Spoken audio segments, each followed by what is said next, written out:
A antropologia americanista se prestou já há várias décadas a uma estratégia epistemológica que visava ressementizar o conceito de animismo, ressuscitado da tomba tiroliano do século XIX, fazendo uma das características principais da relação ao mundo dos povos ameríndios.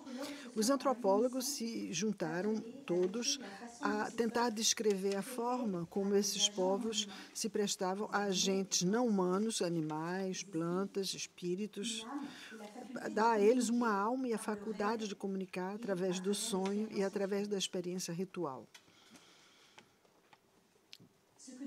O que nos ensina essas culturas indígenas, aos linguistas e aos antropólogos, é que a linguagem não é exclusividade só da humanidade. Os espíritos, as aves, as plantas, os animais têm uma língua. E as tradições rituais indígenas revelam o imbricamento das vozes humanas e as vozes da floresta. No entanto, a abordagem antropológica foi baseada em grande parte ao estudo do mito. E o próprio Levi-Strauss tinha definido o discurso mitológico como um espaço-tempo que anterior à diferenciação entre as espécies, caracterizado por uma indeterminação ontológica entre humanos e não humanos, que eram os seres da floresta, e caracterizado pela partilha da faculdade de se comunicar. Mas, apesar desse interesse muito grande pela mitologia e pelo xamanismo, muito pouca atenção foi dada ao aprendizado das formas concretas, cotidianas e sensíveis de comunicação entre os humanos e os seres da floresta, nos setores de um saber comum, como a caça, horticultura e as práticas da comunicação ordinária. Enquanto a primazia dada à expressividade da linguagem, ou seja, se falou hoje de manhã, a Altaci falou dos ideófonos, do sopro e tudo mais, enquanto essa dimensão sonora é a dimensão da escuta e da atenção dada aos cantos animais da floresta, surgiu em todas as etnografias, nenhum estudo lhe foi especificamente dedicado há décadas já. Mais surpreendente ainda é que, apesar da paixão pelo xamanismo que ocupa a Europa e o mundo ocidental de uma maneira geral, até os anos 2000, os desempenhos e as línguas rituais só eram alvo de raros estudos. E foi nesse contexto, para explorar essas duas zonas de sombra do americanismo, em particularmente essa pouca atenção dada ao aprendizado, a essa relação ao mundo dito animista, ou seja, para saber quem e como se comunica na Amazônia e como se pode ser animista e qual tipo de transformação da relação à linguagem e ao corpo isso envolve. Mas também para tornar visível e audível a voz dos povos indígenas. E foi nesse contexto que eu lancei as minhas pesquisas. Eu levei muito a sério o voto piedoso de Claude Lévi-Strauss, na parte final de O Homem Nu, que preconizava de se abster de ouvir o que dizem as palavras rituais para observar como elas o dizem. Então, eu dediquei minha atenção a uma abordagem que vai ao conteúdo semântico referencial, que muitas vezes era descontextualizado da ação e do desempenho e do que falou Altaci hoje de manhã, que era a preparação dos corpos. Então, eu tentei deslocar o focal do conteúdo dessas palavras para me interessar em saber como e a maneira e a poética desses desempenhos e todos os aspectos sensíveis dessas vozes. Saber quem fala, que tipo de autoridade se presta a esses anunciadores rituais. Então, sem dúvida, como foi dito hoje de manhã ao Taci também, ampliar a nossa concepção desse conceito de falante. Eu me interessei também a uma questão central na minha pesquisa, que era de saber como os povos Quichua e Inxquicham, com os quais eu trabalhei na Amazônia peruana, como eles percebem a natureza da linguagem, dos sinais linguísticos e a qualidade sensível dos seus cantos. E isso com uma abordagem de documentação e de transcrição linguística, eu me interessei também a um conjunto de gestos que são chamados os auxiliares dialéticos, o movimento dos olhos, a mudança de entonação, a iconicidade da voz, que tem todas essas questões que ultrapassam a palavra articulada, vê esse contexto de uma troca concreta que é muito sensível.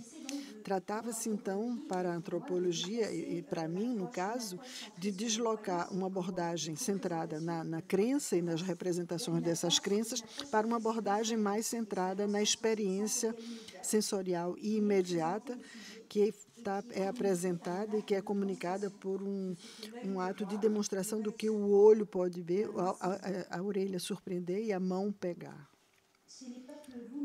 Nos povos Luná de língua Quichua, na Amazônia peruana, me pareceu que o essencial da comunicação estabelecida com seres invisíveis não se baseava só no verbo, mas sobre essa iconicidade sonora da linguagem, sobre o sopro, o canto, assim como uma série de práticas sonoras, um assobio, gritos, que Runá associa livremente à percepção de imagens e a uma experiência sensorial vivida através do sonho. E é nesse sentido que se tornar um xamã, e xamã na época não existia, mas é o mestre da palavra, no caso, é ser aquele ou aquela que sabe das coisas. Então, para os Runá, é se tornar um pouco o tradutor, como me explicava Manuela Carneiro da Cunha, de um continuum sonoro composto da linguagem dos espíritos e dessa maneira significava dispor de uma capacidade de ouvir, de escutar e, por outro lado, de fazer falar essas vozes. O que me interessava, então, nessa abordagem feita pelos Runá era a própria concepção que eles tinham da linguagem. E era o fato de que eles estabeleciam uma comunidade de existências, uma espécie de relação de equivalência entre as diferentes manifestações fenomenais da oralidade e do saber transmitido. Isso, para mim, revelou um aspecto muito importante dos sistemas rituais da Amazônia, que esse é o aspecto generativo desse saber, ou seja, a possibilidade de inscrever esse saber em sonhos e em toda uma cadeia de transmissão que transcende a humanidade atual e associa essa comunidade invisível dos seres, dos ancestrais.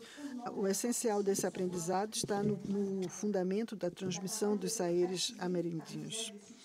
E a palavra vem por consumo de substâncias, do tabaco, consumindo vegetais que vão alimentar essas pessoas com quem se quer estabelecer o contato, para que elas consigam dominar a palavra e a melodia. E, através dessa concepção da linguagem, o esquecimento da palavra cantada não é a ausência da memória, mas a negligência de uma relação social com os seres vivos e os seres espirituais da floresta.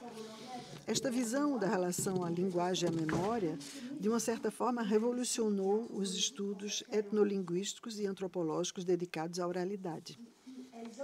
Elas oferecem, na realidade, um exemplo concreto de uma desestabilização da função referencial dedicada aos signos linguísticos na nossa abordagem moderna da linguagem.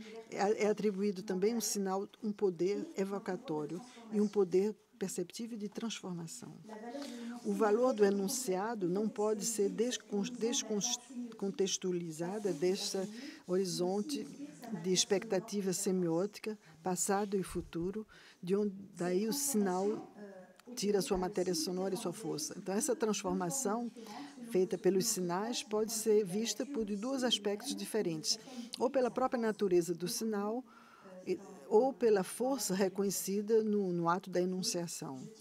E eu queria destacar que a materialidade da linguagem, que foi evocada em muitas das apresentações de hoje de manhã, essa é uma dimensão realmente essencial. E é assim que, para os Jurunas, que povoam o rio Pastaza, na Amazônia, No Peru, a palavra ritual Icará é vista como um prolongamento do corpo do xamã, como um ramo, ou um ramo de uma árvore que cresce numa árvore possuindo outros ramos.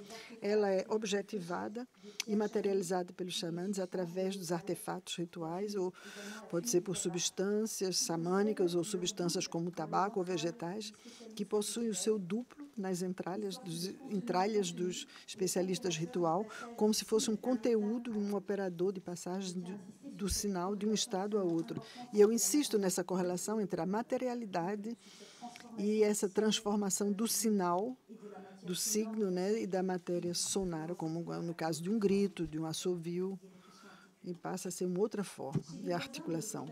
Nos vizinhos e as urarinas do rio Xambira, a palavra é descrita como um fluido, assim como o sangue, suscetível de ser ingerido ou regurgitado, e que contribui para a solidificação dos ossos e do corpo humano e da realização do pensamento. E eu estou muito baseado nos trabalhos de Emmanuel Fabiano. Nos Muruí Muinanê, que foi muito bem descrito por Oscar Garcia, a palavra cantada é descrita por uma das suas propriedades fundamentais, que é a sua visibilidade, monaide, em Muruí. Então, quando ela é enunciada, quando essa palavra por um xamã, por exemplo, e ouvida pelos espíritos, enquanto que ela pode permanecer invisível e virtual, ou apenas emergente, técnico, significa tainô, quando ela é enunciada pelo profano, referindo-se assim à qualidade da escuta que ela vai receber, essa palavra.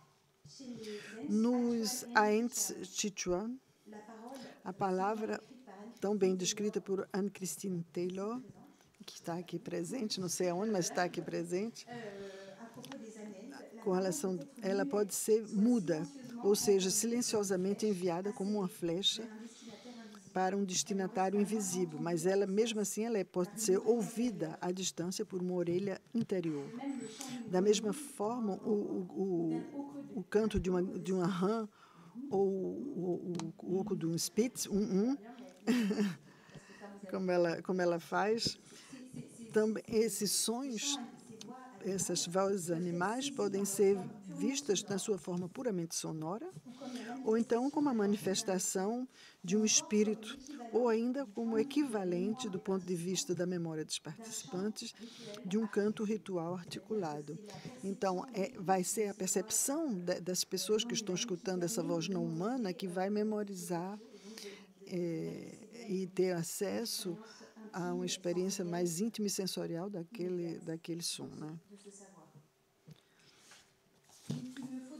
Então, é preciso deduzir de todos esses elementos etnográficos que a temporalidade da palavra vem se misturar numa ordem superior, que é aquela da memória das formas sonoras e semânticas. Nenhum sinal tem um valor próprio em si, fora de um contexto, mas ele está integrado numa cadeia de transmissão, e esse valor, justamente, é isso que dá o sentido. A sonoridade da linguagem é menos dada do que construída. Então, o aspecto audível dessa linguagem é algo de construído pelo próprio ato que inaugura a sequência e a organização ritual. Esses exemplos ilustram a capacidade dos indígenas de fazer da experiência da linguagem uma experiência que é total, sonora, visual, onírica ou mesmo muda. É a experiência de uma espécie de passagem e de uma comutação entre dois mundos. E não um objeto, em vez de um objeto da enunciação, o sinal. E quando eu falo de sinal, vocês devem perceber que não é só uma palavra, mas pode ser uma qualidade sensível de uma ação descrita pela palavra ritual, em função de uma lógica da palavra ritual.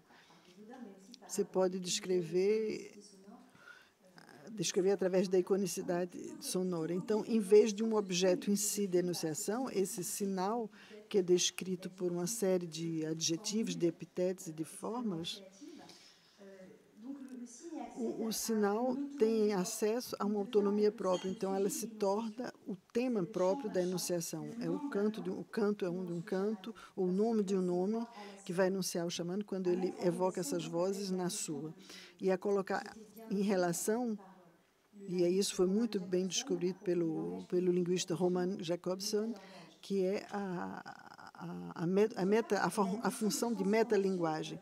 Por outro lado, essa noção de transformação, que é sinal de essa noção de transformação, isso corresponde à qualidade performática dos sinais linguísticos, o poder de curar, de matar e de agir, de ter uma ação no mundo. E é nesse sentido, devemos entender bem de que tipo de ação estamos falando. Não se fala da ação do xamã sobre o mundo ou sobre as entidades, mas o que está descrito é muito mais um evento, um acontecimento que vai integrar uma multiplicidade de assuntos a repercussão de uma voz. Isso é muito bem expresso na fórmula causativa que pode nomear, é a fórmula fazer, a Ketina, o fazer chamar, a Katina para fazer os cantos de caça, que mostra claramente essa multiplicação daqueles agentes responsáveis da ação ritual. E é dentro desse contexto local, o espaço da enunciação, onde o ego do xamã ocupa, ganha indeterminação. Ele evolui ao longo da performance poética entre diversas posições, e, sobretudo, através de um procedimento que é a passagem sutil de um eu a um nós, de um ele a um tu, ou de um nós a um ele. Nós observamos que é uma espécie de explosão das posições referenciais implementadas na definição do eu do xamã, que oscila entre a posição de um enunciador atual e das vozes que ele ouviu em sonho, e que são as vozes dos seres da floresta, a quem ele se dirige, mas a quem ele dá a voz também. É dentro desse contexto que eu gostaria de descrever um pouco o tema das minhas pesquisas, e eu preparei um rápido vídeo para ilustrar o que eu acabo de dizer e ilustrar para a antropologia, para os estudos etnolinguísticos, para que possa ser possível.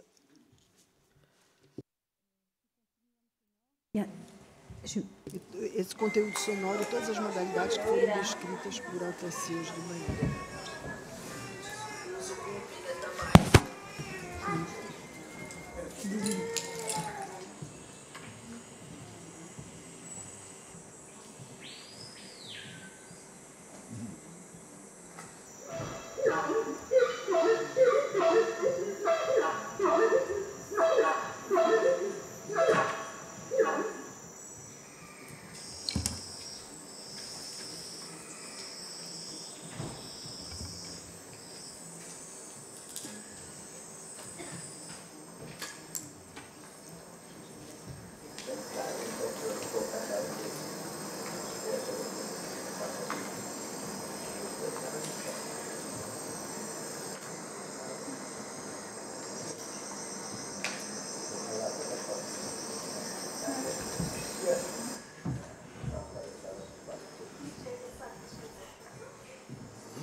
Ne siamo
Parisara sawapi mondonari waiti. Parisara sawapi mondonari waiti. Paragamanya pi mondonari waiti. Turun turun turun chi, turun turun turun chi, turun turun turun chi.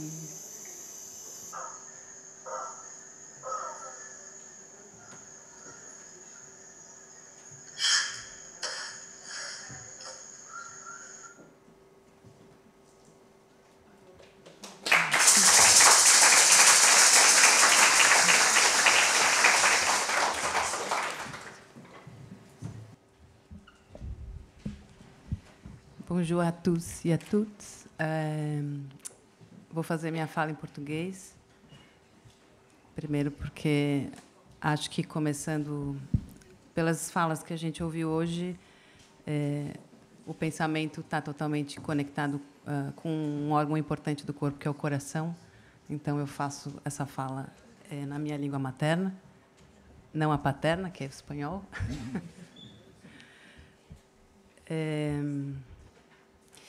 Em primeiro lugar, acho que, para mim, é muito importante agradecer a nossa anfitriã hoje, que é a Andréa Luz, que acolheu essa iniciativa de realizar esse colóquio num tempo muito curto, mas que envolveu com muita alegria e com muita energia todas as coordenadoras desse encontro. E também agradecer o fato de que, em 2020, que foi a última vez que eu estive nessa sala, a primeira e a última, eu fiz uma homenagem ao mestre Vicente Castro, que é esse senhor que está nessa imagem. E na ocasião dessa fala que eu fiz aqui, ele estava vivo. O Vicente Castro é mestre de canto de um povo que habita a região de fronteira do Brasil e da Venezuela, chamado Yequaná. É uma população que fala a língua da família Caribe. Na Venezuela são mais de 8.000 pessoas e no Brasil são cerca de 700 pessoas que vivem no território, na terra indígena Yanomami, no estado de Roraima. Naquela ocasião, eu fiz uma homenagem ao seu Vicente. E aqui eu quero seguir, estender essa homenagem a ele e aos outros mestres de canto. Vicente é o nome que ele usava entre os não indígenas. O nome que ele era chamado era Yuruana, que é um dos nomes das primeiras pessoas que existiram na Terra. Era um nome que ele gostava de usar, porque ele, assim como os demiurgos sabiam fazer uso da palavra e da potência da palavra, que é a palavra criadora. Vicente, com quase 100 anos, ele era considerado um avô coco por todos os Yequana, não só do Brasil, mas da Venezuela também. E ele tinha dentro de si conhecimentos milenares que a gente nunca vai saber a real extensão desses conhecimentos. Em 2022, o Vicente, depois de sofrer muitas infecções da Covid-19 e de malária, ele faleceu. E ele poderia estar ao lado do Davi Copenau, que está aqui no fundo dessa imagem. Poderia estar ao lado do Davi, nesse momento, lutando pela reconstrução do que aconteceu com aquele território, a partir especialmente do governo genocida do Bolsonaro, mas ele não resistiu. Seu espírito retornou para uma das plataformas celestes que se sobrepõem ao mundo que a gente se encontra agora. Então, eu aproveito essa oportunidade para trazer um pouco do ensinamento que ele trouxe, não só para mim, mas para toda uma população que me acolheu nas suas comunidades. O Vicente ensinou sobre a precisão e a força da palavra cantada.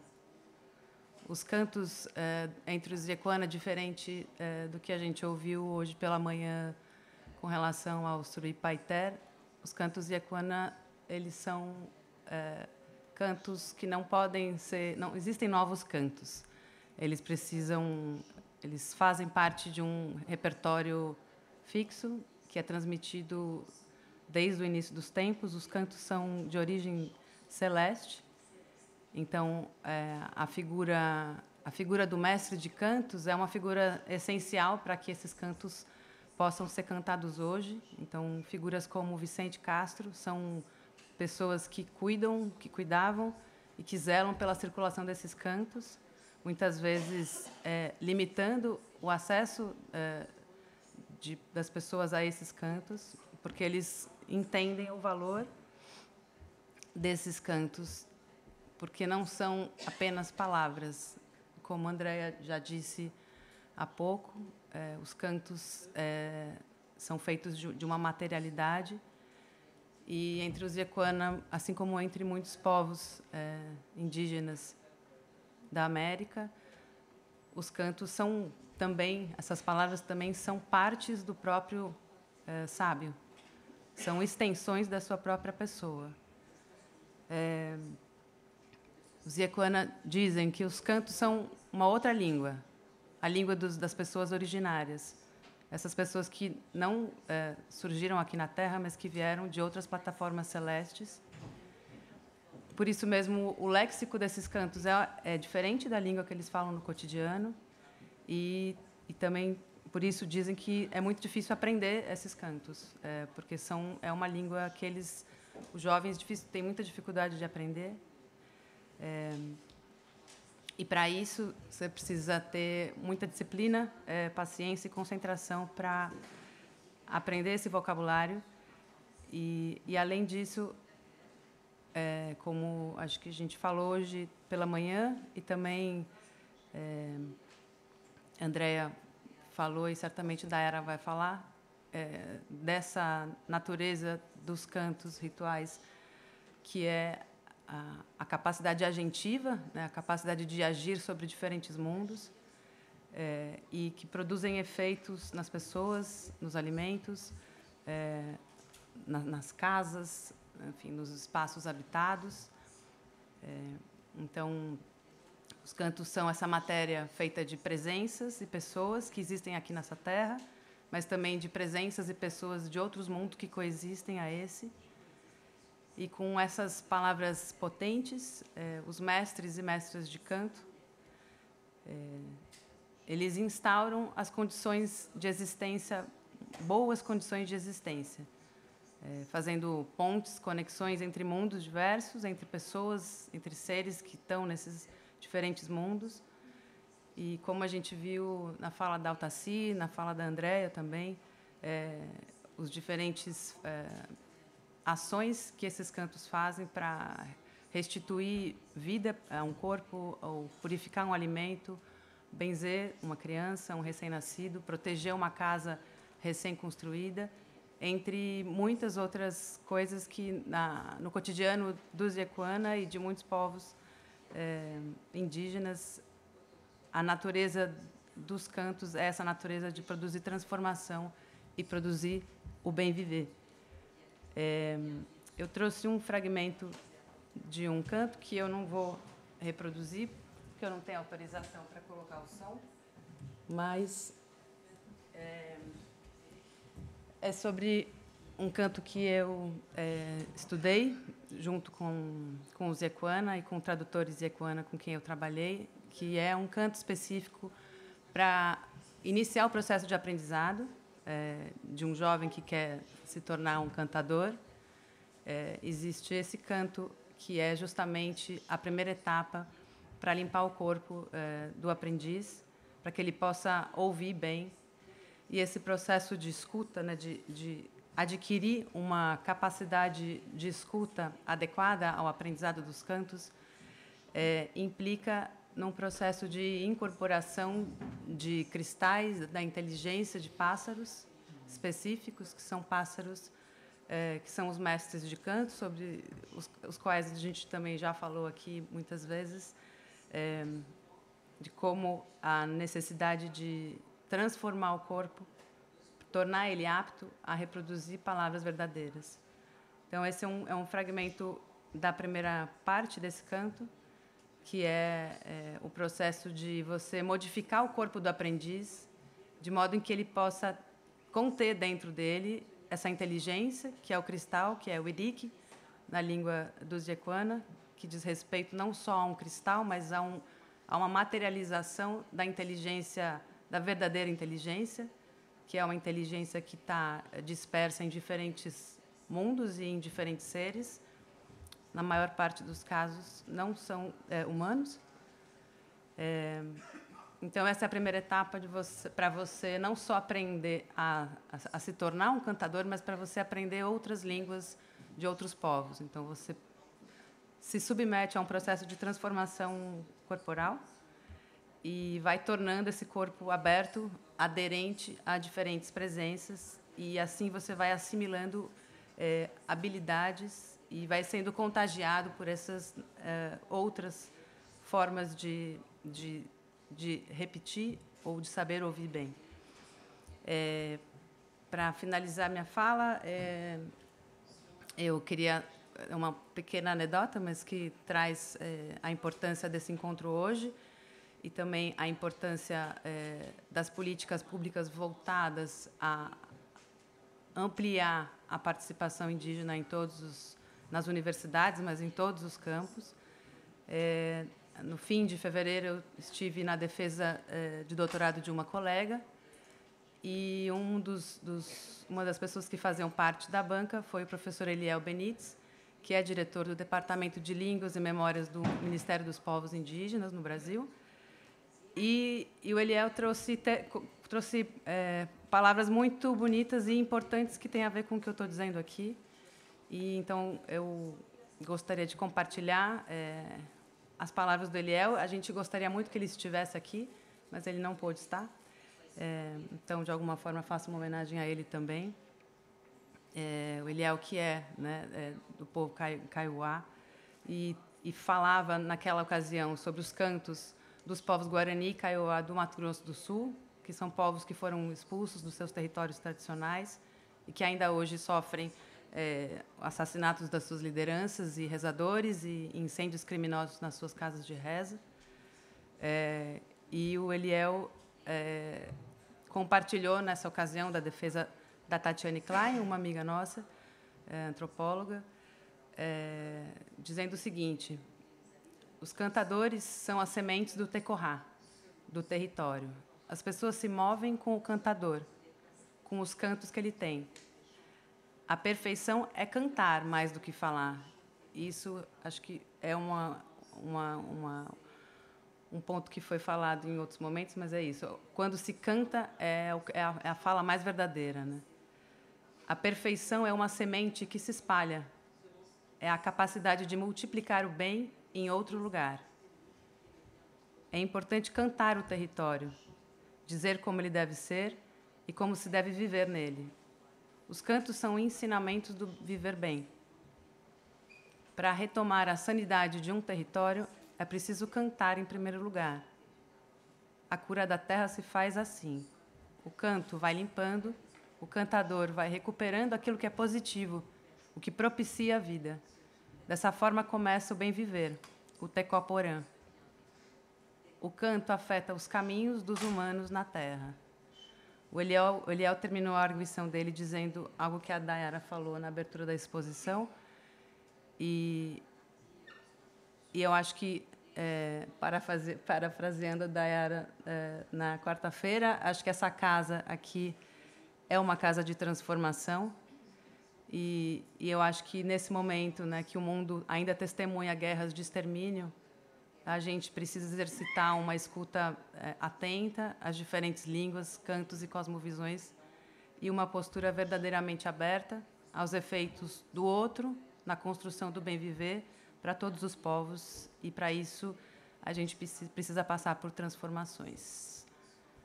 É isso, obrigada.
Karpi Nikaya.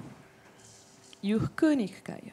Karpi, pour nous, c'est le nom qu'on donne. Karpi, Karpi, qui est la liane de l'ayahuasca. On raconte dans notre histoire qu'il y a eu le moment où se diz que eles, no momento em que apareceu todas as linguagens, porque antes todo mundo falava a mesma língua. Então, os pássaros, os animais da floresta, todos os homens. E foi o dia em que o Karpi nasceu, como se fosse uma criança, que todos os seres começaram a fazer coisas diferentes. Então, foi assim que aconteceu. Então, eu olhei no início o momento em que surgiu o primeiro pensamento dos grandes espíritos, e depois de muita história, essa avó do universo criou os primeiros 2 homens da humanidade, eram 2 machos. E eles se sentiam muito sozinhos, porque tinham muitos animais, mas como eles eram 2 do século masculino, eles pediam à avó que criasse o restante da humanidade. E aí o avô ajudou-os, deu alguns remédios, como a folha de coca, o tabaco, e surgiram então 2 mulheres, e os 4, então, esses irmãs e irmãs, foram fazer a cerimônia necessária para criar o restante da humanidade. Então, eles tinham com eles alguns remédios, o pó da coca, que é conhecida como chama mambe, tinha também o cigarro de tabaco, um pouco de farinha de mandioca misturada com farinha de milho e algumas ferramentas, como um maracá, uma fluta, coroas de penas, bancos de prece. Então, os homens tentaram ver como é que funcionava, mas não chegavam a nada. Eles disseram às mulheres de sentarem num canto e esperar, porque era algo de muito masculino e de responsabilidade patriarcal de criar o restante da humanidade. Mas isso levou muito tempo, semanas, meses, e nada acontecia. Então, chegou um momento em que eles cansaram e foram descansar um pouco, comer. E então, a mulher mais jovem, a mais jovem delas, quando eles se distanciaram, ela foi ver o que eles estavam fazendo e ela reconheceu o tabaco que eles estavam fumando. Ela comeu também um pouco do pó de coca. Ela comeu a farinha de mandioca e assim ela engravidou. E a irmã fez a mesma coisa e também ficou grávida. E foi assim a primeira gestação da humanidade. E isso foi algo incrível. Então, todos os seres da floresta, todos os animais ficaram impressionados. Poxa, como ela é bonita, o que foi que ela comeu e agora ela está gorda, tão bonita. Então, todos os animais ficaram à volta dessas mulheres grávidas e ver a barriga, o ventre crescendo pouco a pouco e viam que alguma coisa ia acontecer.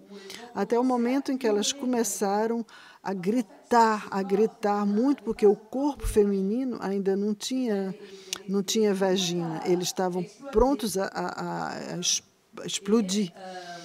E então, eles se sentiram mal, eles desmaiaram. Os homens tiveram que fazer uma pequena cirurgia para criar o que se chama a porta a vagina, né? A porta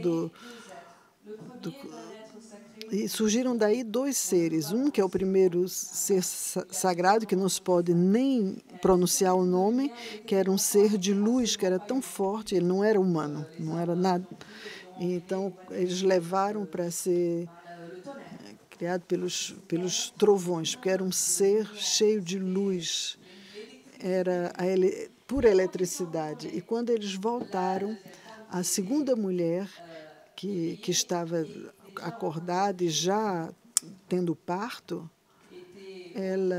ela estava no centro do círculo com todos os animais da floresta, todo mundo sentado à sua volta, e mesmo os homens não conseguiram se aproximar dessa mulher, que estava tendo um nascimento. Eles sentiram-se um pouco amolecidos, o corpo mole, eles se sentiram também um pouco trêmulos. E eles estavam praticamente perdendo o controle do corpo deles. E eles se deram conta que tudo que aquela mulher estava sentindo durante o parto, eles também estavam sentindo. Então, eles começaram a tremer e, de repente, a mulher deu vida entre as suas pernas, saiu voando todos os pássaros da floresta, arara, periquito, papagaio, todo mundo voando e gritando ao mesmo tempo. E todo mundo ficou tão encantado, tão impressionado com essa visão maravilhosa de todos os cantos e das cores, que eles começaram a cantar todos juntos. Então, o macaco começou a fazer suas coisas, a tartaruga, a torturugar, o tucano a tucanar. Então, cada animal começou a falar sua própria língua, cantando a emoção daquele momento mágico, né? Em seguida, a mulher começou a dar a vida, ter o parto das piores cobras e serpentes da floresta. E aí eles começaram a ter medo e eles se deram conta que estavam vivos e que eles podiam morrer a qualquer momento. Eles começaram a tremer de medo e tiveram então consciência da morte. E essas serpentes foram circulando entre eles e se perderam na floresta, finalmente. Mas depois desse momento desse encantamento da vida e o medo da morte, então surgiu um ser como um bebê feito de lianas, de cipós, de capi. E a mãe, então, pegou o bebê e pegou o sangue do cordão umbilical do bebê e começou a pintá-lo. E pintou no corpo da criança vários símbolos e, de repente, todos os animais e todos os homens começaram a ver os desenhos, as cores, que hoje se chamam os Horis. São essas visões do Ayahuasca. Muitas vezes as pessoas me perguntam se nós temos uma palavra para dizer ar na nossa língua. E eu acho que a ideia mais próxima essa visão de arte, da arte, é o Hori. Só que o Hori, na realidade, é muito mais do que a arte. E essa história vem contar o início do conhecimento da humanidade, que foi o nascimento não apenas de uma possibilidade de ter outros seres humanos, né, na humanidade, mas o início da ciência, das artes, consciência de vida e morte, consciência da beleza, da diversidade e o início de todos os povos. E foi nesse momento, nesse instante mesmo, que esses seres humanos que eram irmãos e irmãs, se tornaram um povo diferente. E foi aí que começou a segunda parte dessa história que nós chamamos a história da transformação da humanidade. Antes que esses seres se transformassem em seres humanos, eu acho muito engraçado quando se diz os humanos e os não humanos, porque nós consideramos que éramos espíritos que tínhamos nascido na água. Então, a água surgiu do sopro do tabaco do pai, do avô do universo, nas águas.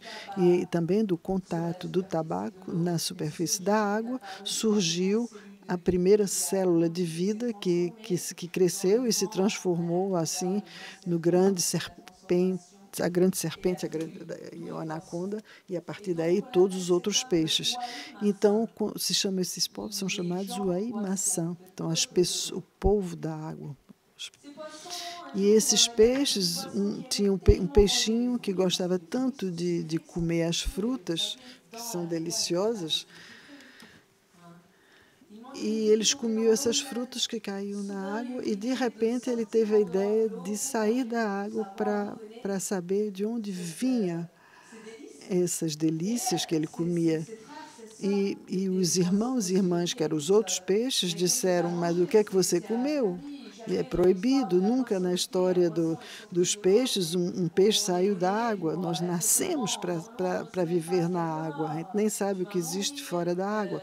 Você vai terminar morrendo, é proibido, você é louco de fazer isso.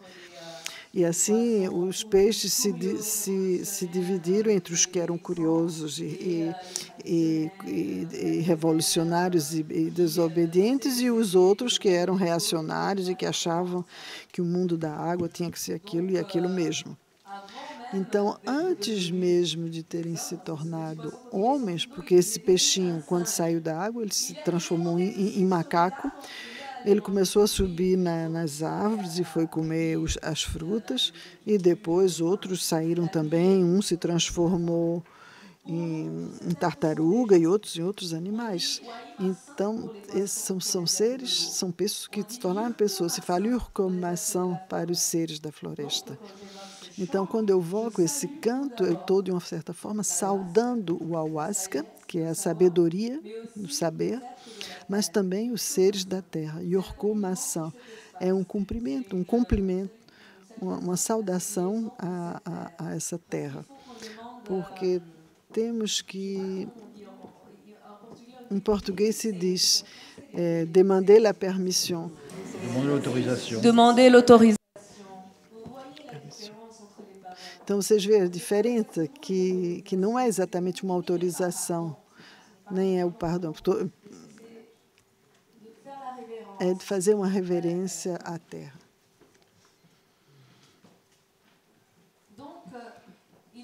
Então, houve um momento em que nós consideramos que já não éramos mais humanos, e até hoje eu me pergunto, porque nos nossos cânticos e nos nossos sonhos continuamos a considerar que esses povos são pessoas. O Ai-Marsan são as pessoas da água, Yuko-Marsan, as pessoas da floresta, Omé-Marsan, pessoas do ar, Norco-Amassan, as pessoas das estrelas, Urta-Massan, as pessoas de pedra.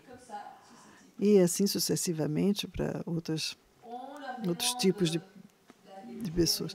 A gente pede, então, a permissão, a autorização, a gente espera ouvi-los para ter uma autorização de como caminhar no mundo, considerando que nós próprios somos seres que nos transformamos no mundo que está em permanente movimento. Então, para nós, essa noção de estar parado,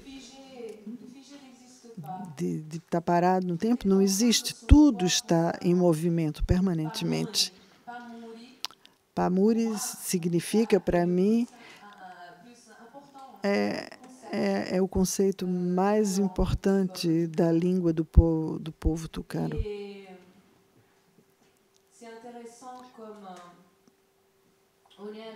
E é interessante de ver como chegamos a um ponto de uma troca de olhar, de uma maneira de olhar de uns aos outros, assim como falou a Josileia hoje de manhã, a maneira de saber se reconhecer ou não, se reconhecer como humanos.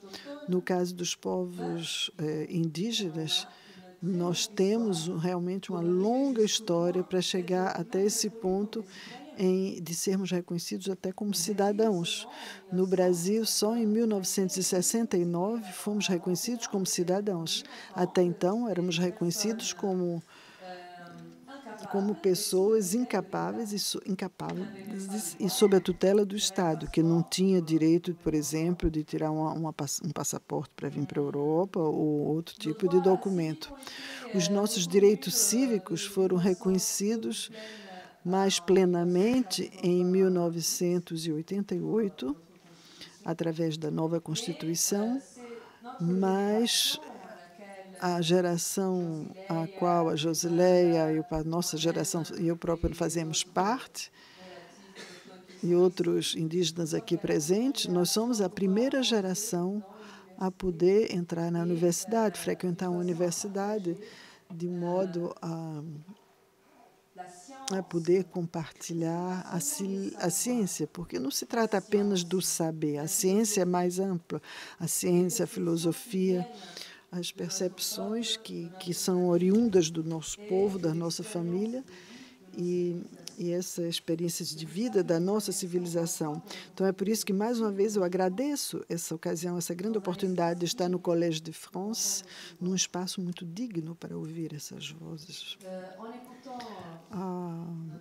Ao ouvir, eu agradeço.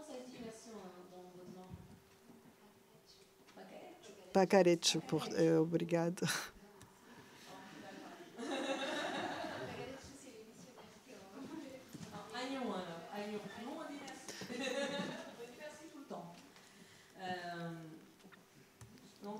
Então, Quando vocês falam dos humanos e não humanos, essa é uma noção que me questiona. Mas como é que se pode ser não humano? Como ser? Nós já fomos muito desumanizados e temos uma experiência de quase 500 anos de desumanização, de sermos considerados como menos que humanos, mas, ao mesmo tempo, eu não sei se a gente vai se considera humano da mesma forma do que se fala essa cultura na ideia do antropoceno, entre gregos e troianos, de colocar o homem e o ser humano no centro de uma percepção do universo. O que está em jogo atualmente, nesse momento, é a percepção para saber como somos construídos pelas relações do mundo.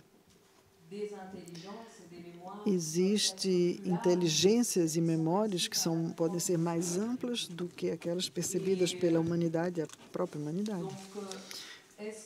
Então, será que a palavra performance, né, que é o desempenho, performance poética é um nome é uma palavra que me... Será que não é justamente o simples fato de nos considerar humanos diante de uma imensa natureza? Será que seria possível de ampliar, de alargar os espaços nessa performática da humanidade e poder, assim, retornar à nossa não-humanidade e a relação com a natureza? Esse é o caminho, essa é a via que eu percebo nos relatos de Davi Kopenawa, Na Queda do Céu, e nas palavras também de Ayrton Krenak, que recorre a ideias para adiar o fim do mundo. Para as ideias,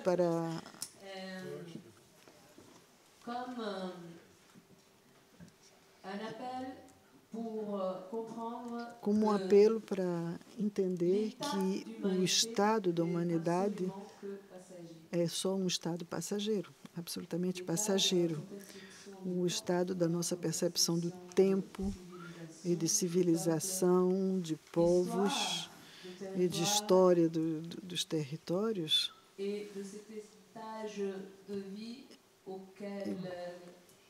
E desse momento de vida, desse estágio de vida que nós compartilhamos entre todos nós. Então, sendo assim, o tempo é uma ilusão criada por nós próprios, assim como a percepção daquilo que pode ser visto como humano.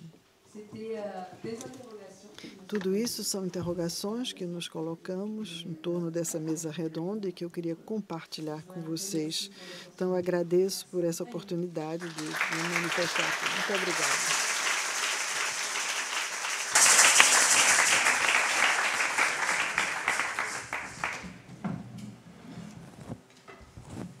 Hu, Nui, Umiatartu Sankeari, Mash, Atumsha, Penger pour Hustaram. Il y en a quelques-uns ici qui m'ont compris. Alguns aqui perceberam umas palavras de boas-vindas. É uma língua que chamávamos antes Jivaró. Eu falei muito da Amazónia aqui, aqui mesmo, não é? Eu estou muito emocionado por ter interlocutores que vêm falar do seu próprio mundo no meu lugar.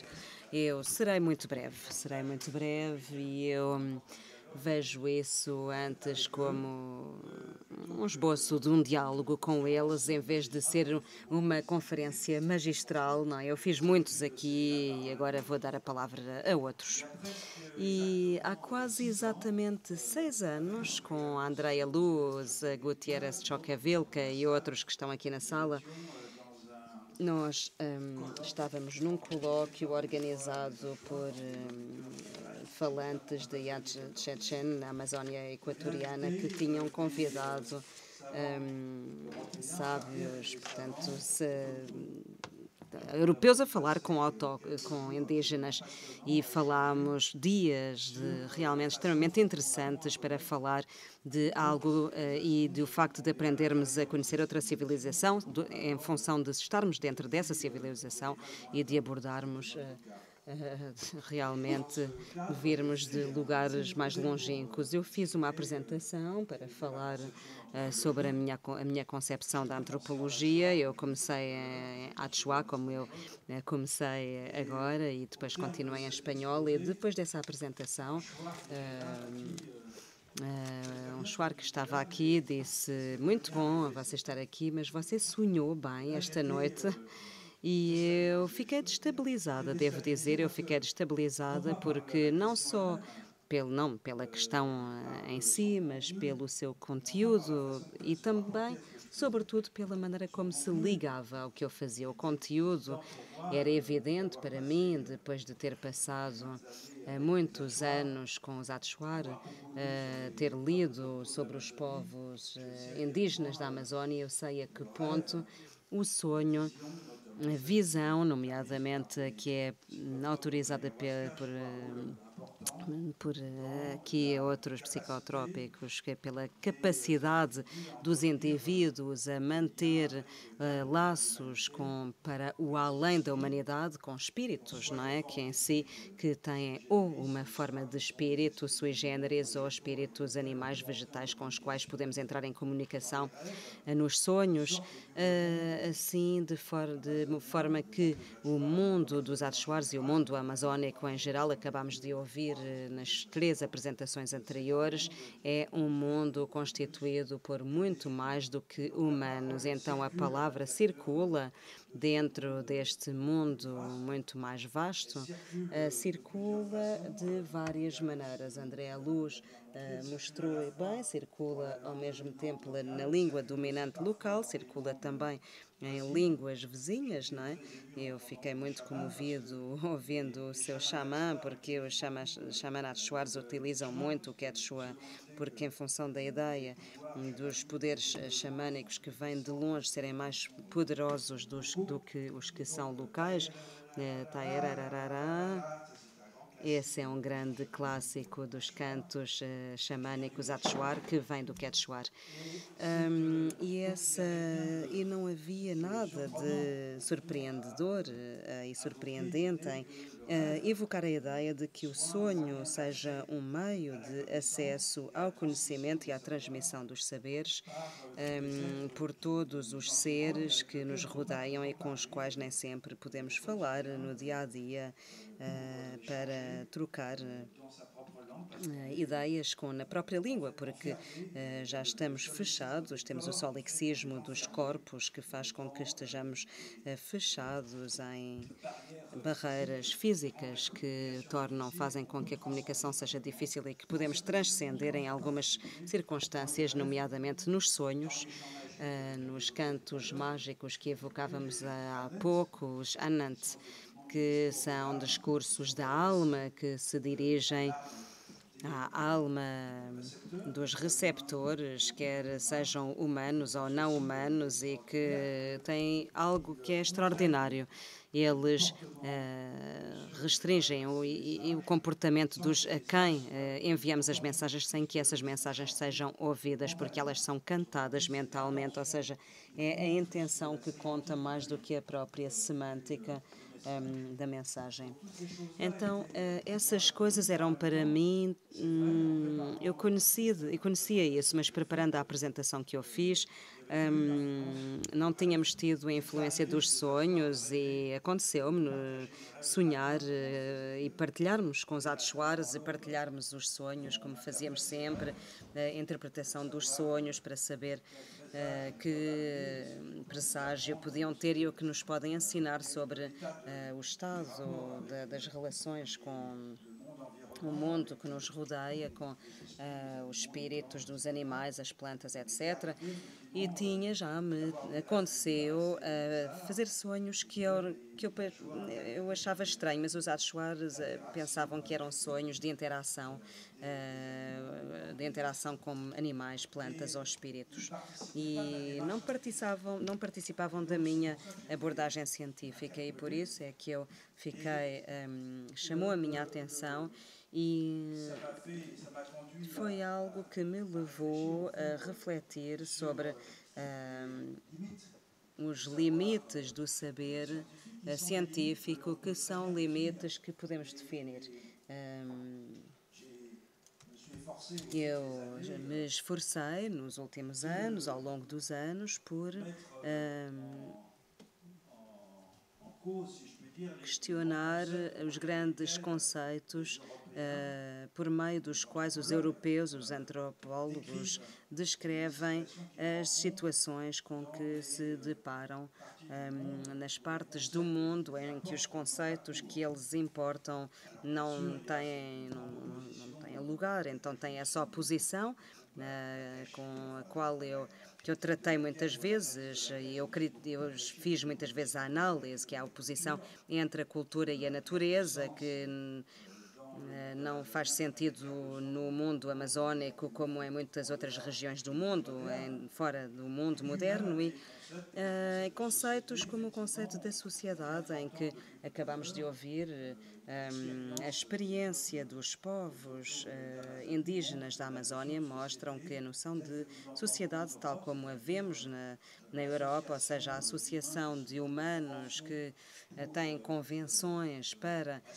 fixam convenções para assumir uma espécie de destino histórico coletivo, essa noção só faz sentido, e não faz sentido, aliás, no mundo em que os humanos, as plantas, animais e espíritos constituem tantas pessoas que têm a ver com um destino coletivo ou não coletivo, aliás, depende, podemos ter também uma guerra entre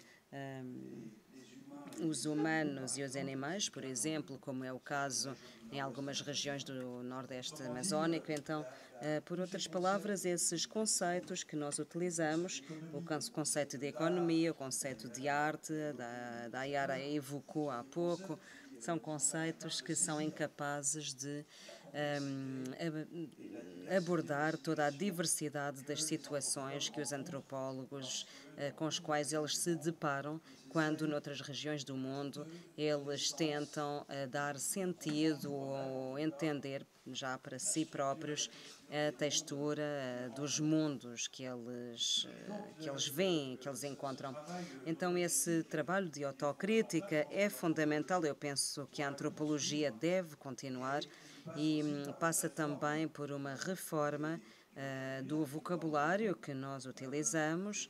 Eu penso, de facto, eu utilizei muito, em vez de utilizar a oposição entre a natureza e a cultura, que também teve aqui, já foi muitas vezes abordada nesse colégio, eu utilizei a oposição entre humano e não humano, estando bem consciente, da Ayara disse há pouco, que essa oposição ela não é satisfatória porque ela está baseada na privação da humanidade dos não-humanos. Quando os não-humanos não são humanos, é verdade, são pessoas que partilham com os humanos determinadas características.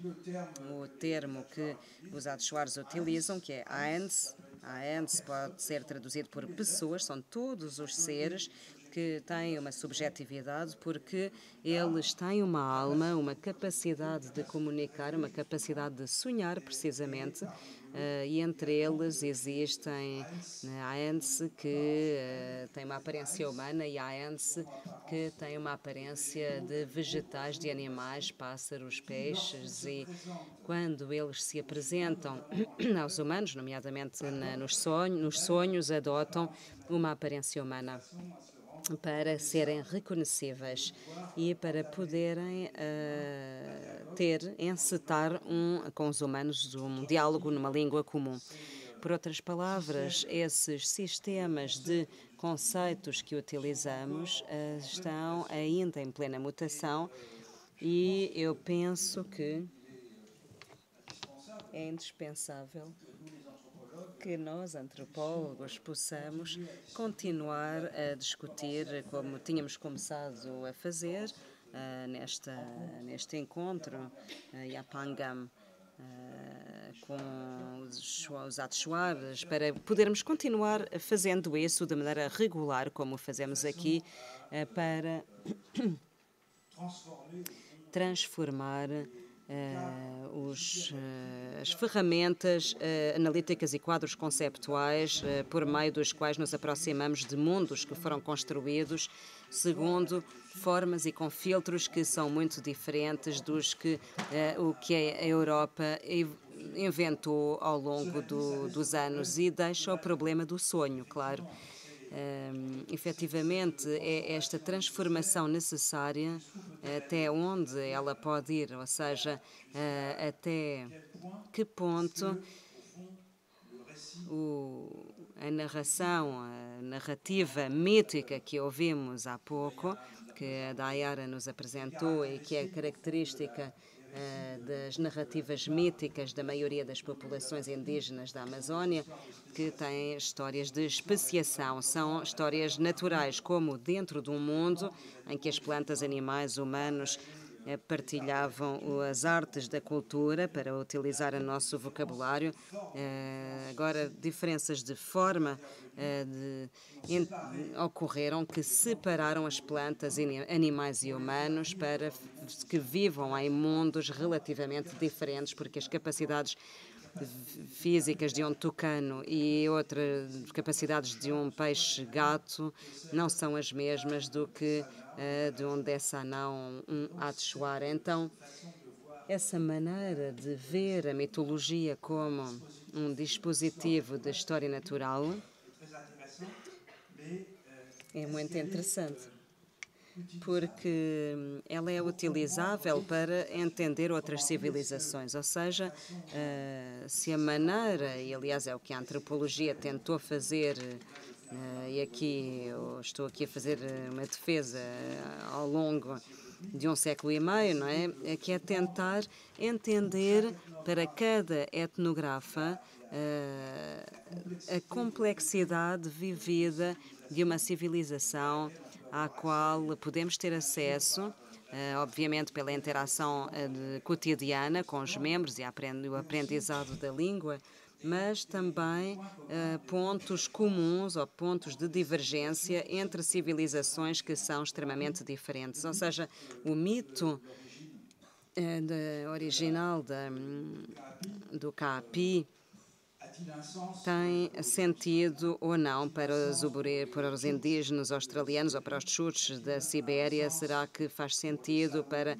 os Samu de Burkina Faso, etc, etc. Então, será que o que os antropólogos tentam fazer, uma grande figura da antropologia aqui, Claude Lévi-Strauss, tentou fazer, o que ele tentou fazer durante a vida toda, foi demonstrar como essas diferentes formas de percepção da alteridade são com transformações umas das outras, e é um trabalho que vai para além da etnografia, que pressupõe o conhecimento de grandes massas de informação, a capacidade de se extrair do ponto de vista específico para entender como esta ou aquela narrativa, esta ou aquela forma social são uma variação de outra forma social e sem, obviamente, presumir de origens temporais. Nós nos situamos aqui numa perspectiva sincrónica, de maneira a entender melhor as variações não só da humanidade, mas da maneira como a humanidade se inscreveu num mundo muito mais amplo do que ela própria. Bom, era o que eu queria dizer.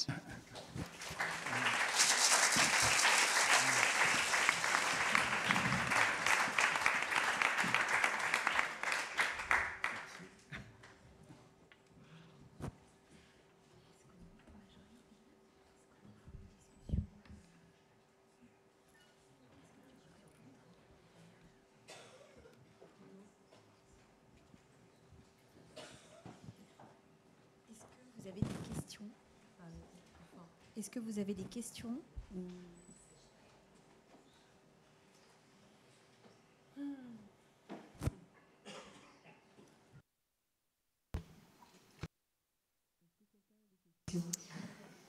perguntas na sala?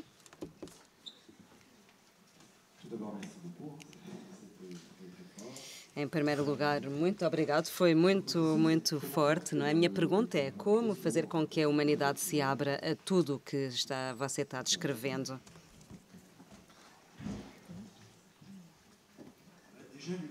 Bom, primeiro a humanidade é um conceito muito europeu, não é? Eu penso que poderíamos dizer que no contexto das populações existem tantas humanidades do que espécies com corpos diferentes. E quando eu falo de corpos no sentido mais lato do termo, ou seja, um corpo aumentado por um período de uma linguagem, aumentado com diferentes ferramentas que constituem uma forma de humanidade específica. E essas formas de humanidade estão em contacto umas com as outras pelos meios que vimos durante essa discussão, não é? E a ideia de uma humanidade em geral, que é um conceito muito moderno, não é? Que está sem raiz no cristianismo, na mensagem de São Paulo e São Paulo e a filosofia das luzes, é algo que é muito específico, não é? Como é que a humanidade se pode abrir a outra coisa que ela própria? Eu diria que já que é o tema geral, a temática geral essa jornada, esse dia, é entrando noutras línguas. Entrando noutras línguas é a resposta. O exercício do aprendizado das línguas,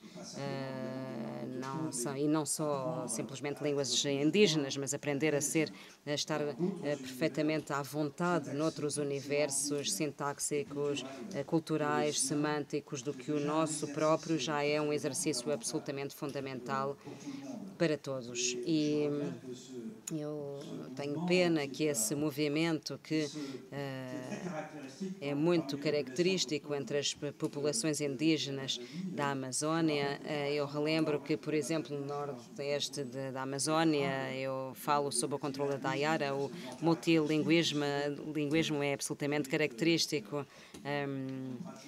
Praticamos o que chamamos nessa região exogamia linguística, ou seja, a necessidade de casar com mulheres por grupos, enfim, mulheres que provêm que falam línguas diferentes, ou seja, numa casa comum falamos pelo menos 4 ou 5 línguas diferentes, para além das línguas veiculares, como o português ou o espanhol. E essa experiência da diversidade é absolutamente fundamental, e eu diria que todas as formas de nacionalismo estreito que se desenvolvem infelizmente muito na Europa atualmente vão contra esta abertura para essa diversidade cultural e são prova do medo de enfrentar o desconhecido. Então, é um movimento que nós devemos fazer em nós para termos a coragem de enfrentar o desconhecido. É algo que é característico, penso eu, da abordagem dos antropólogos, é o desejo de enfrentar o desconhecido, e se nós pudéssemos, por meio de nossas lições, no nosso ensino, se pudermos suscitar essa pulsão em direção ao encontro de diferentes formas de alteridade, seria muito bom, muito bom.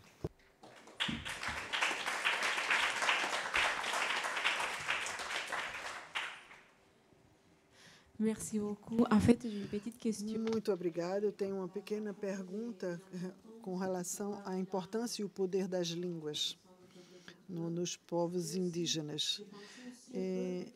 Eu penso no caso de um povo que perdeu a sua língua, no caso dos povos Tupinambá, do Nordeste do Brasil, e que conservam algumas palavras do léxico, mas para os quais a língua colonial é a língua, mas que ainda tem alguns cantos, algumas preces, algumas orações.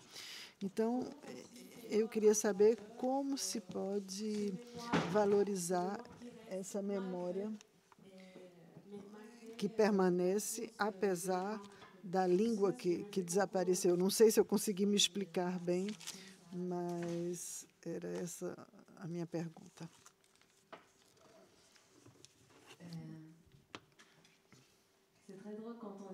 Bom, muitas vezes se fala que nós somos povos de oralidade, da oralidade. Mas eu estou falando em meu nome, mas eu acho que temos tantas outras formas de escrita no nosso corpo, nos nossos territórios, as pinturas que são feitas no corpo, ou então os gestos que nós temos. Porque quando se fala da língua, eu acho que não se fala só, não é só o que nós dizemos e que sai da nossa boca.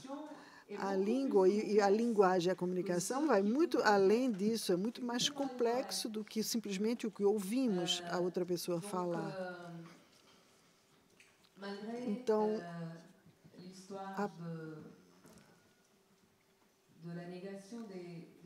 apesar dessa negação das línguas indígenas no Brasil, que iniciou desde 1500, e depois com a proibição por parte da coroa portuguesa, e em seguida, através das políticas de integração que foram forçados a aprender o português, e tudo isso fez com que as línguas do Nordeste brasileiro tenham praticamente todas elas adormecido, como se diz, com exceção de um, que é o IAT, do povo Funiô. Então, aqui nós temos uma representante Pataxó. Então, esse povo mantém até hoje uma comunicação que vai além da simples verbalização da língua. Então, eu acho que a própria Altaci evocou isso com relação aos torés. Os torés, que são invocações que é difícil até de definir, pode corrigir, mas são invocações espirituais. Então, essas invocações têm um papel que não é uma definição linguisticamente de uma palavra para os acadêmicos, mas tem um papel de comunicação com relação à identidade e ao fato de pertencer a esse território de origem. Então, a maneira de dançar juntos, ou então de fazer com que a poeira voe da terra, ou de rir juntos, de chorar juntos, e que isso se transforme numa prática, é tudo isso que constitui esse saber e que nos leva a uma resistência, uma posição de resistência a continuar lutando e até dar vida pela defesa dos nossos territórios. Na exposição Inhé Porão, que está atualmente apresentada na Unesco, vocês podem ver um vídeo do campo Terra Livre, em Brasília, que é o encontro anual que nós temos e que acontece no mês de abril, e é uma ocasião de um agrupamento, de uma reunião para estarmos em contato com o governo e mencionar nossos pedidos, nossas solicitações junto ao governo. E uma grande característica dessa Terra Livre é que todo mundo canta ao mesmo tempo. Durante a caminhada, todos os povos que estão lá reunidos cantam, cada um na sua língua. E é essa força, a partir dessa força, que nós conseguimos enfrentar uma série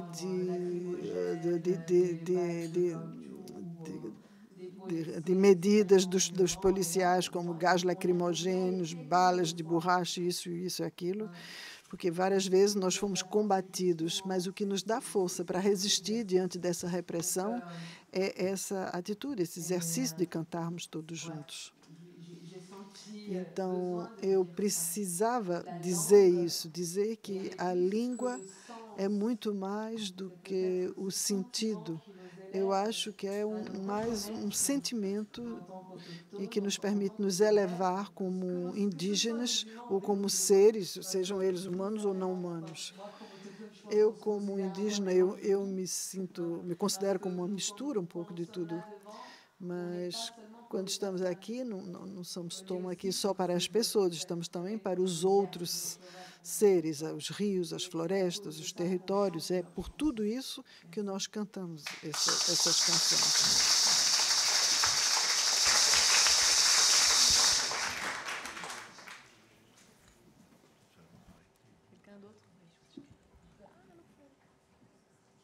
Lá derrière, là.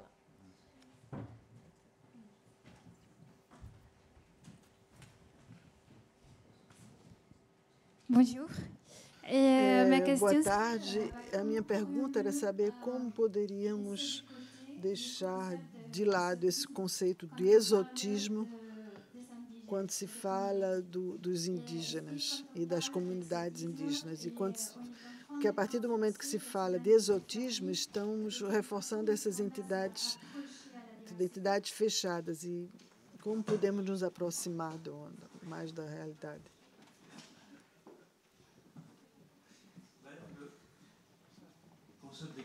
Esse conceito de exotismo não é a mesma coisa do conceito de sociedade. O exotismo não se pode adquirir, é um pouco um preconceito, diferentemente de outros conceitos que formam as ferramentas analíticas das ciências sociais que eu mencionei na minha página. E um preconceito deve ser combatido, e combatido de várias formas. De uma certa forma, é como o racismo. Então, isso mostrando a que ponto esse exotismo é um pouco de consumo externo, né? Você não é exótico só para si mesmo, nem autêntico. Você tenta ser autêntico, mas o exotismo é um pouco como se fosse a projeção de uma imagem de primitivismo folclórico e o beleza original sobre populações que não pediram para ser vistas dessa forma. Então, acho que é um trabalho sistemático, mas de longo prazo, porque as mídias, os cinemas, reportagens, tudo isso veicula essa imagem do indígena folclórico e exotista. Então, de uma certa forma, o exotismo pode ser considerado também como o gosto do outro. E é nesse sentido que isso pode ser encorajado, mas não no sentido do consumo de uma diferença máxima ou de uma fonte de uma curiosidade maçã diante das diferenças. E qual é o efeito no que diz respeito ao conceito das identidades? Porque tudo isso está muito ligado ao nacionalismo atual, que está aumentando, e sobretudo aqui na Europa. Foi exato, como eu falei há pouco, o gosto do outro, né? Ele está num equilíbrio perigoso entre o consumo exótico e a negação. A negação da existência do outro. Então, entre o narcisismo e o exotismo. E o caminho entre os dois é bem tortuoso.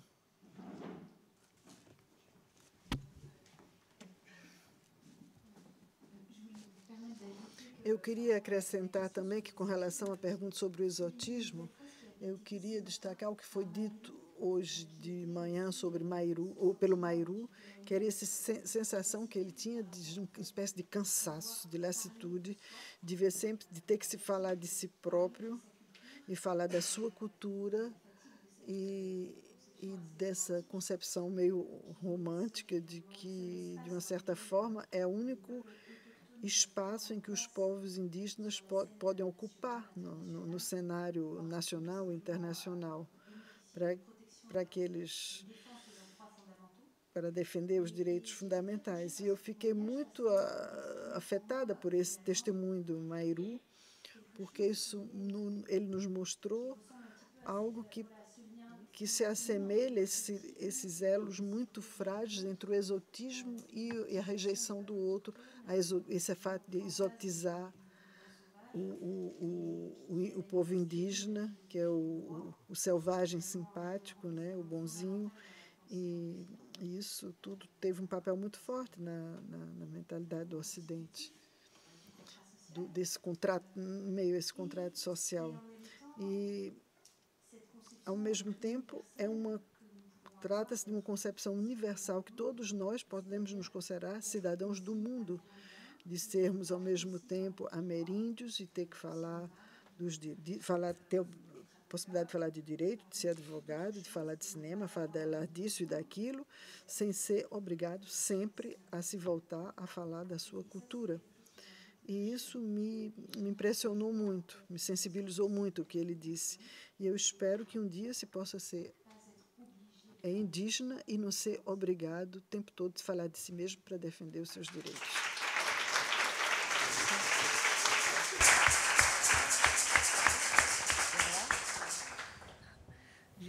Je voulais faire juste un petit commentaire.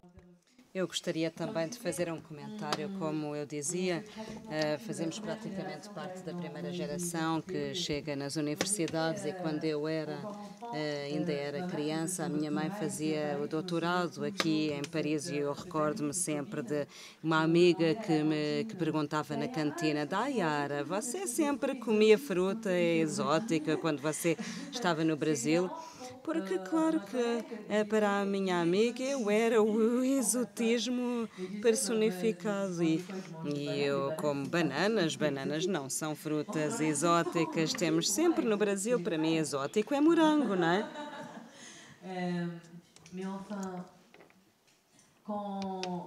Mas quando ouvimos Josileia, Cangueia, Autaci, ou a Sónia Guajajara, enquanto ministra do Ministério dos Povos Indígenas no Brasil, entendemos também que o que faltou durante muitos séculos eram espaços de representabilidade, de escuta e de protagonismo para os que foram durante tanto tempo afastados dessa suposta sociedade humana. E de vez em quando é difícil falar disso em francês ou em espanhol ou nas línguas europeias. Se estivéssemos entre parentes indígenas, diríamos: os brancos são hiperracistas, estamos de saco cheio porque eles pensam que devemos estar sempre escondidos nos armários ou em caixas velhas, com correntes, acorrentados ou citados como animais. E para falar de nós, temos sempre de citar um branco, filósofo, escritor, que escreve não sei quantos milhares de livros sobre nós para poder ser legítimo e dizer que existimos. Assim, muito francamente, não é difícil entender que a única coisa é um espaço de escuta para que o mundo se possa aperceber que nós existemos, que estamos aqui, que temos a mesma capacidade de fazer tudo e mais alguma coisa enquanto humano, com todas as qualidades e todos os erros, com toda a possibilidade de fazer uma ação nessas existências e de poder partilhar as experiências de memórias que nós vivemos como sociedades que foram tanto tempo sistematicamente deixadas do lado do centro deste eixo, que se consideram ou que têm esse nome, não é? E eu fico fascinada porque essa história de antropocena, porque a antropocena, essa ideia de uma cultura global ou globalizadora ou internacional, mas que é absolutamente centrada, muito branca, que vai partir de todas essas narrativas que construímos essa esse espaço, como a universidade, esse espaço de legitimidade dos saberes para o resto desses mais de 5.000 povos indígenas, ou esses povos considerados afastados, orientalizados, porque não são considerados como parte do Ocidente, é algo que é absolutamente fora de moda, fora de fase e que não tem sentido, não faz sentido se quisermos realmente ser tidos em conta de maneira de maneira igual, mesmo a partir das nossas diferenças. Obrigado.